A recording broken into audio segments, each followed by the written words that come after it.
WhatsApp guys, आज हम देखने वाले हैं बाबा योगी आदित्यनाथ तो कतई गर्दा उड़ा दिए। ओ भैया, रजत शर्मा वर्सेस योगी जी, तो आपकी अदालत की क्लिप होगी तो वो देखते हैं। उस वीडियो का लिंक डिस्क्रिप्शन में। अगर आप चैनल पर हैं तो प्लीज सब्सक्राइब वीडियो कर दें, लाइक, और जय हिंद जय भारत जरूर लिख देना। 1 2 3 गो। दोस्तों, भारत दुनिया की सबसे बड़ी आबादी वाला देश है और शायद इसी वजह से नेता भी यहीं सबसे ज्यादा पाए जाते हैं। वैसे तो भारत में नेताओं की कमी नहीं है, लेकिन ऐसे बहुत कम नेता हैं यहाँ जो अपनी बात को खड़े अंदाज में रखना पसंद करते हैं, जो अपनी बात को सीधे अंदाज में रखना पसंद करते हैं। इन्हें फर्क नहीं पड़ता कि इनके दिए गए बयान से जनता खुश होगी या फिर दुखी, या किसी को बुरा भी लग सकता है। ये बस वो बात बोल देते हैं जो इनके दिल में आती है, जो इन्हें सच्ची लगती है, जो इन्हें अच्छी लगती है। और उन्हीं में से एक नाम है बाबा योगी आदित्यनाथ का। मणिशंकर अय्यर ने पिछले हफ्ते एक बयान दिया था कि पाकिस्तान के पास एटम बॉम्ब है, इसकी वजह से हमें उससे डर के रहना चाहिए, हमें उसके साथ प्यार से रहना चाहिए, वरना वो हम पर हमला भी कर सकता है। इसका जवाब आज दिया है बाबा योगी आदित्यनाथ ने, और एकदम अपने देसी अंदाज में। उन्होंने कहा कि पाकिस्तान की इज्जत करो क्योंकि उसके पास एटम बम है, तो भारत को उससे डर के रहना चाहिए। तो हमारे एटम बम क्या ये फ्रिज में रखने के लिए हैं क्या? वैसे ये तो सिर्फ एक छोटा सा एग्जाम्पल था, उदाहरण था इस वीडियो का, इस इंटरव्यू का, कि क्या कुछ इस वीडियो में होने वाला। बाबा योगी आदित्यनाथ ने एक से बढ़कर एक उन मुद्दों पर खुलकर बोला है जिससे बाकी नेताओं की रूह भी काम जाए। मुस्लिम कट्टरपंथी हो, आतंकवाद हो, राम मंदिर का मुद्दा हो, या फिर मुख्तार अंसारी जैसे गुंडे के बारे में बात हो, बाबा योगी आदित्यनाथ का जवाब एकदम आपको खुश कर देने वाला। बाकी क्या कुछ हुआ हमारे आज के इस इंटरव्यू में, इस डिबेट में, चलिए देखते हैं। अखिलेश जी के चाचा हैं प्रोफेसर साहब राम गोपाल यादव, वो कहते हैं भारत में मंदिर की क्या जरूरत है। देखिए, जरूरत थी इसलिए बन भी गया।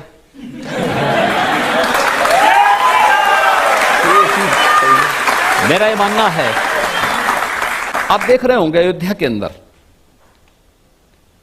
लाखों की संख्या में श्रद्धालु प्रतिदिन आ रहे हैं, आज भी आ रहे हैं। इतनी भीषण गर्मी है तब भी लोग आ रहे हैं। अयोध्या की, आज की अयोध्या को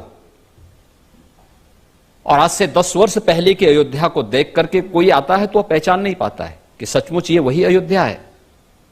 मैं देख रहा था पूरे देश के अंदर, जो अंदर से जो भी श्रद्धालु वहां आए थे, कोई जमीन चूम रहा है, कोई पिलर को चूम रहा है, डिवोशन, उनके आंखों में आंसू थे।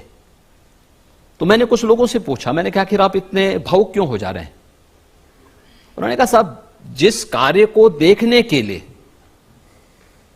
हमारी कई पीढ़ियां तरस गई, 500 वर्षों के उस लंबे इंतजार को मोदी जी ने समाप्त करवा दिया। यहां मोदी जी के कारण संभव हो पाया है। प्रोफेसर साहब कहते हैं बेकार का मंदिर। मैं वही आ रहा हूं ना। समाजवादी पार्टी के बारे में हर व्यक्ति जानता है। जो लोग राम भक्तों पर गोली चलाते हैं, जो लोग राम को काल्पनिक मानते हैं, इतिहास साक्षी है, जिसने भी राम का विरोध किया उसकी दुर्गति जरूर हुई है। इनकी दुर्गति तय है। अपनी दुर्गति के लिए जाके प्रभु दारुण दुख दीना, ताके मति पहले हर लेना। तो यह स्थिति इनके साथ भी है। प्रभु ने उनके लिए दुख ही लिखा है, क्योंकि उन्होंने देश को दुखित किया है। भारत की आस्था के साथ खिलवाड़ करके भारत के आस्थावान नागरिकों के आस्था के साथ खिलवाड़ किया है। इसलिए अब उनके लिए शेष जीवन दुखी होने का समय है, क्योंकि जैसा कर्म करोगे वैसे फल भी भुगतोगे। तो अब उस फसल को काटने का समय आ गया, इसलिए वे राम का विरोध कर रहे हैं, राम मंदिर का विरोध कर रहे हैं। ये लेटेस्ट केस मुख्तार अंसारी का है, जिसके बारे में समाजवादी पार्टी के लोग कह रहे हैं कि उनको जेल में जहर दे के मार दिया। मरना तो था ही।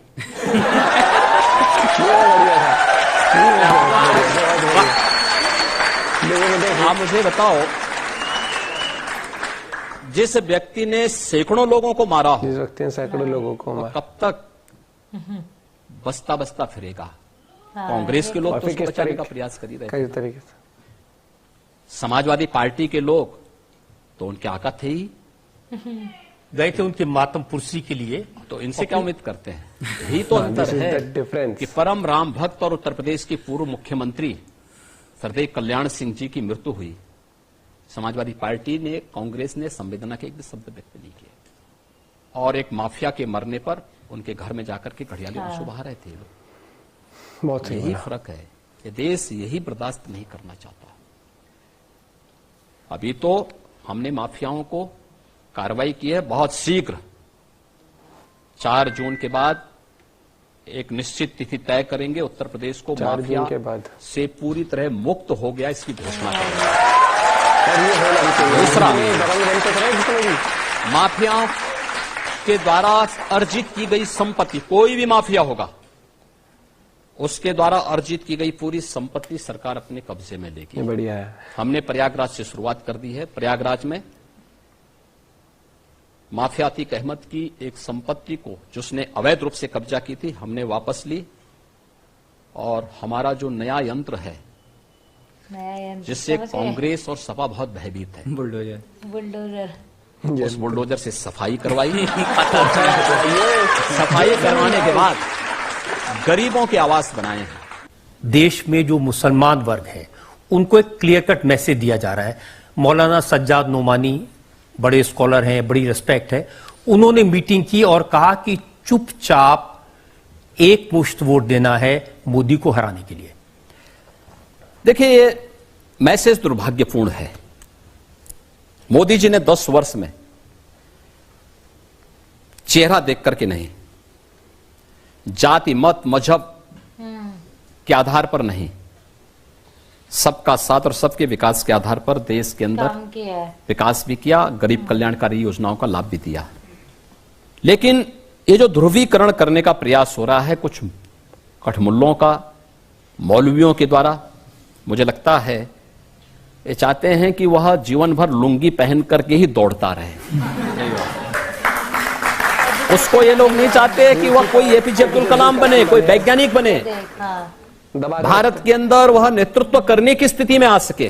फर्रुखाबाद में सुना है सलमान खुर्शीद की जो भतीजी है मारिया आलम, उन्होंने क्या कहा, बहुत अकलमंदी के साथ, बहुत खामोशी के साथ वोट जिहाद करो। जिहाद करके अगर वोट को भी जिहाद के साथ जोड़ना चाहते हैं तो फिर तो क्या ही लोग तो हैं लोग। उस वोट से जन्नत नहीं मिलेगा, जहन्नुम जरूर मिल जाएगा।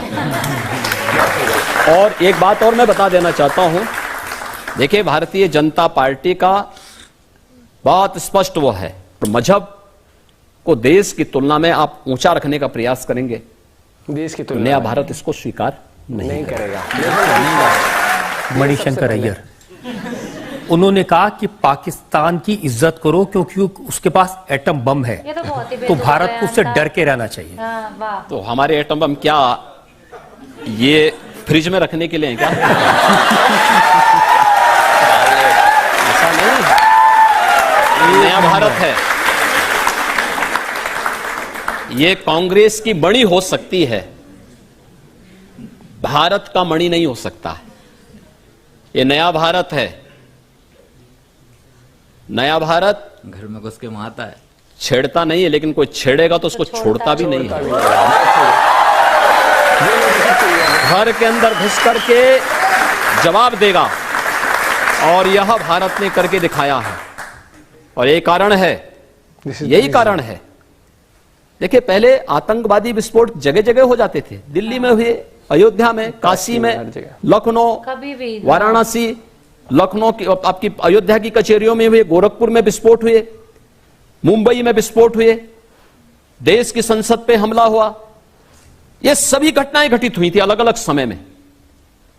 आपने पिछले 10 वर्ष के अंदर देखा होगा, एक सुरक्षा का बेहतरीन वातावरण, आंतरिक सुरक्षा बेहतरीन हुई है, नक्सलवाद समाप्त हुआ है। और अब तो पटाखा भी थोड़ा जोर से फटेगा ना, तो पाकिस्तान पहले सफाई देता कि नहीं, मेरा हाथ नहीं है, मेरा संबंध नहीं है। ये नया भारत है, ये देश की ताकत है, इस पर हर भारतवासी गौरव की अनुभूति करता है। ये इस पे नहीं, कांग्रेस के समय रे साहब सीमा पार से आतंकवाद, एक शब्द उनका सुनने को मिलता था। हाँ। देखिए, मैं संसद में रहा हूं 2004 से लेकर के 2014 तक, 4 से और मैंने बहुत नजदीक से देखा जब कश्मीर में सामूहिक नरसंहार होता था, अयोध्या में, काशी में, या जहां भी विस्फोट हुए थे, ट्रेनों में विस्फोट होते थे। जब भी हम संसद में मुद्दे उठाते थे, एक शब्द सुनने को मिलता था, अब सीमा पार से आतंकवाद है। अबे सीमा पार से है तो आप भी तो कुछ करिए। रोको ना उसे। हिम्मत ही नहीं थी। आज सीमा पार समाप्त, आज सब भारत अपने आप सबसे निपट लेता है। ये ताकत दिखानी पड़ेगी और ये ताकत मोदी जी के नेतृत्व में नए भारत ने दिखाई है। बहुत सही बोला, दिस इज न्यू वो तो इंडिया। मुझे बहुत बेसलेस लॉजिकलेस लगा कि उनकी इज्जत करो, उनके पास एटम बॉम्ब है। ये तो वो हो गया कि अगर छोटे एग्जांपल दूं कि भाई वो तो रेपिस्ट है, समझ रहे हैं, उसकी इज्जत करो, वो तो बहुत खतरनाक आदमी है। अरे ऐसे लोगों को पनिशमेंट देने की जगह ओए होए वो तो बहुत खतरनाक आदमी है, उसके जवाब ऐसे बयान देते पॉलिटिक्स में आके, फिर ये सोचते कि इनको बहुत लॉजिकली और ये बहुत तो कल को ये कह देंगे जो लोग इन्हें वोट भी दे रहे हैं ना कि फलाने उसका वो जो है हमें गुंडा परेशान ना उसे हम उसकी रेस्पेक्ट करो, उसकी इज्जत करो, और नहीं वो माफिया है, उसकी इज्जत करो। अरे हाँ। भैया ये पॉलिटिक्स होती है क्या तुम्हारी? दूसरी बात यहाँ पर एक आती है कि योगी जी, मैं पर्सनली मेरा पर्सनल पॉइंट ऑफ व्यू है कि मोदी जी के बाद अगर मैं किसी को प्राइम मिनिस्टर की पोस्ट के लिए अगर मुझे लगता है प्रबल दावेदार अगर मैं कहूँ तो मुझे योगी जी लगते हैं। क्यों? क्योंकि वो एक तो लीडर आपका बहुत स्ट्रांग होना चाहिए। जैसे आप इजराइल का लीडर देखते हो, एक टाइम पे जॉर्ज बुश, बराक ओबामा, ये वो जो मोदी जी हैं अब कि जानदार शानदार, मतलब आप को बोलना है, स्पष्ट बोलोगे आप, मुंह तोड़ जवाब देने के सक्षम हो आप। ये नहीं कि अभी हम इस पे विचार कर रहे हैं, अभी हम सोच रहे हैं या बोलो ही ना, बिल्कुल ऐसा नहीं भैया। हमें चाहिए जो आर पार वाली बात, ठीक है। अब अभी हाल ही में रिपोर्ट आई है कि इंडिया ने वो रशिया से जब तेल लिया अमेरिका की ना सुनते हुए, उससे कितना ज्यादा इस देश का फायदा हुआ है, कितने मिलियन डॉलर्स का फायदा हुआ है। तो ये होती है नीति, ये होता है कि पॉलिटिक्स, ये होती है डिप्लोमेसी कि अमेरिका से दोस्ती भी खराब नहीं हुई, लेकिन ये कहते हैं भैया देखो आंख मत दिखा, तू अपने आप को शेर समझता हो, हम भी शेर है। ऐसा नहीं कि पूरी अर्थ के ऊपर जितनी कंट्रीज है सब पे तेरे दबदबा चलेगा, तेरे हिसाब से चलेगी कंट्रीज, नहीं, हम अपने लोगों का भी भला देखेंगे। हाँ, लेकिन जहां रशिया को क्रिटिसाइज करना होगा, यूक्रेन को करना होगा तो वहां पर बोलेंगे भी, जहां इजराइल को क्रिटिसाइज करना होगा, जहां फलस्तीन के लिए हेल्प करनी होगी तो वहां पर भी इंडिया करेगी। तो ये चीज होती है। और आपकी अदालत की तो भाई कितनी तारीफ करे, हमेशा ये एपिसोड्स नेक्स्ट लेवल रहते हैं। तो बाकी आपका इस बारे में क्या पॉइंट ऑफ व्यू जरूर बताइएगा। मिलते हैं आप लोगों से वीडियो के साथ, बाय, टेक केयर।